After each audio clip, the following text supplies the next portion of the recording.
partout dans le monde savent lire et écrire. Et il n'y a qu'une petite partie qui sont atteintes de ce problème-là, de l'illettrisme. Donc c'est pour ça qu'il y a certaines personnes, ça leur pose des problèmes. En fait, je suis à cet atelier parce que j'ai commencé à travailler très jeune. Je n'ai pas été scolarisé. J'ai commencé à travailler avec mon père, je devais avoir 14 ans, 13-14 ans. J'ai pas resté longtemps à l'école, et puis après j'étais à l'école de Gouzon. Dans ma jeunesse, j'ai pas été à l'école. Mais j'étais réservée à aller à l'école coranique parce que j'ai été élevée par mes grands-parents. Donc du coup, j'ai pas pu aller à l'école tout simplement. À cette époque, nous, la vie était dure chez nous, les gens du voyage. Donc il fallait donner des coups de main au papa, à la maman, et puis on était tout le temps sur les routes. Avec mon frère, on a eu beaucoup de difficultés à l'école. Donc on a été changé de classe, changé aussi d'école. Comme on était à part, ils s'en foutaient de nous. Et après, quand j'étais au CP, c'était la galère, je savais rien. C'est comme si pour moi, j'ai pas eu d'école. Et à cette époque-là, bon, l'école n'était pas obligatoire, quoi. Et donc, de fur et à mesure, j'ai grandi comme ça. Et mon père était déjà illettré, la maman aussi.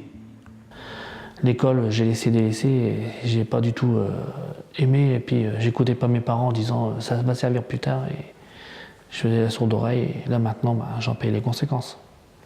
On va faire un petit jeu. Ok. D'accord? Pas de souci. H. Bien. Vous voyez, ça permet de réfléchir à... Et j'ai beaucoup de difficultés dans la vie par rapport à la lecture et l'écriture. Comme je suis artisan peintre, moi, ça m'handicape le plus, c'est pour faire mes devis. Donc c'est une personne qui est avec moi qui fait les devis à ma place. Donc ça m'handicape beaucoup pour ça, même pour certains documents que je dois faire des signatures que je dois remplir. Je suis obligé de dire aux personnes, je suis obligé de mentir un petit peu, quoi, on va dire. Je suis obligé de dire à la personne, est-ce que vous pouvez me remplir le formulaire parce que j'ai pas pris mes lunettes ou je vois pas clair. Je suis obligé d'inventer quelque chose parce que j'en ai honte un petit peu quoi, depuis tout peu. Enfin, oui, j'en ai honte parce que voilà, j'ai pas été scolarisé, quoi. J'ai beaucoup trop de mal pour ça. C'est bon.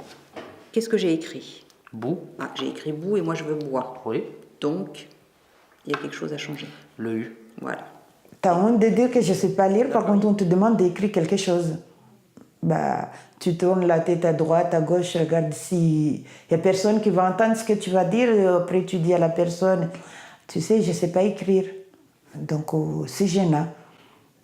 Ouais, parce que la personne qui va entendre ça, il va dire, c'est bizarre, on est en 2018, la dame me dit, c'est pas écrire. Donc.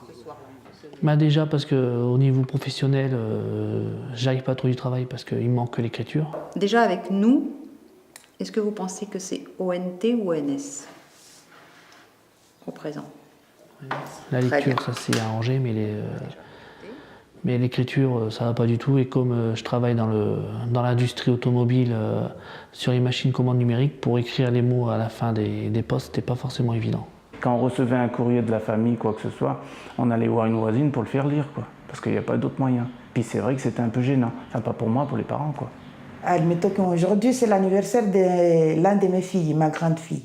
J'aurais aimé savoir écrire le message, comme ils font les jeunes, l'envoyer joyeux anniversaire.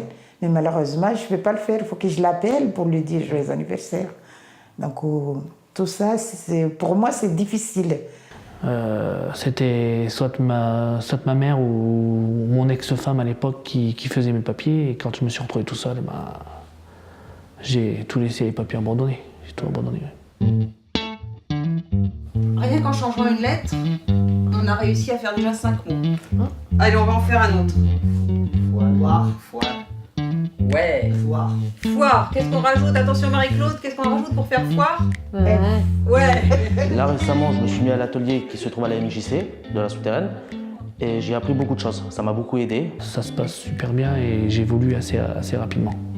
Ça m'apprend à écrire tout ça et à lire. La prof, il est là, il est vraiment patient avec nous, il nous explique. On n'est pas en course, chacun à son rythme. Donc. Elle arrive à faire mettre tout le monde dans le même groupe avec les niveaux de différence qu'on a et c'est ça qui est super, c'est parce qu'on participe tous en même temps. Et... C'est dur pour moi. Maintenant j'y arrive. Il y a encore des choses dans la tête, quoi. C'est bien d'avoir sauvegardé, c'est pas mal. On dirait pas qu'on est en train de travailler, on dirait des fois on s'amuse. C'est comme un jeu. On fait des jeux et puis ça fait travailler la mémoire. Et j'ai remarqué plusieurs fois, j'en suis content. Et là, on a lettre. Non, c'est très difficile parce que bon, quand votre enfant il te demande maman, j'ai un devoir, mais j'ai pas trop compris, que tu es obligé de le dire appelle ta sœur ou toi tu es là sur place, donc c'est très difficile. Ben, ça se passe très bien parce que malgré que mes enfants ils ont des devoirs à faire, ben, je me mets à côté pour apprendre. Donc ça m'aide beaucoup. C'est grâce à ça aussi que j'ai appris pas mal de choses. Et la prof, elle a dit, franchement, je vous fais des compliments parce que votre fille, à la fin de l'année, elle saura lire. Parce que c'est grâce au cours de lecture que j'ai beaucoup appris et que je repasse à ma fille. Et j'en suis content. Même, des fois, j'achète des petits cahiers d'école, vous savez, qui sont, bon, ça va être bête ce que je vais dire, en CP ou en CE1, faire des dessins, des trucs comme ça m'apprend beaucoup même. Ça peut aider beaucoup de gens, ça aussi. Sa prof, elle m'a dit, à la fin de l'année, je pense que ça sera la fille qui va me finir d'apprendre à lire. Elle m'a fait comprendre, ça m'a touchée. Ça m'a fait plaisir. J'ai pu apporter une petite aide à mon fils. Du coup, maintenant, il a réussi à faire son passage en CP. C'était bénéfique pour moi, en même temps, ça a apporté à mon fils. Ah, je suis très fière de lui et de moi aussi. Oui. Et c'est vrai que ma fille, elle comprend pas pourquoi je n'ai pas été à l'école et qu'elle, elle est obligée d'y aller. Mais comme je lui ai dit, il faut aller à l'école pour pas finir comme papa. Parce que papa, il a eu beaucoup de mal dans beaucoup de choses. Donc, ça serait bien que toi, tu fasses pas ce que moi j'ai fait. Bon, d'accord, elle m'a dit. Et je lui fais comprendre que la vie est tellement dure qu'il faut travailler. Elle dit, je fais tout mon possible, maman, pour avoir du travail. Elle a dit, je t'achèterai une maison. Je dis, on verra d'ici là. J'ai fait. Feu. Feu, vie, faux, On entend le F. F, Œuf. C'est pour apprendre à lire et écrire par rapport au code de la route. Parce que à chaque fois, je suis recalé par rapport à des questions. Parce qu'il y a des questions qui sont un peu compliquées pour moi. Mon objectif, c'est de me débrouiller tout seul au niveau des papiers, l'écriture, puis savoir écrire comme tout le monde, hein. Pas forcément écrire un roman, mais au moins faire mes lettres de motivation tout seul, remplir mes papiers à l'administration et puis me débrouiller sans plus demander de coups de main à personne. Si ça tient qu'à moi, si j'arrive à m'en sortir, à savoir lire, à écrire, je voudrais travailler.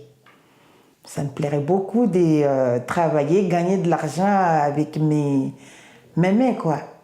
Pas d'être toujours mère au foyer, quoi. Et toutes ces années, l'école que j'ai fait, ça m'a ouvert au monde, on peut dire. Et c'est vrai que j'ai fait 3 voyages en Alsace, tout seul quand même.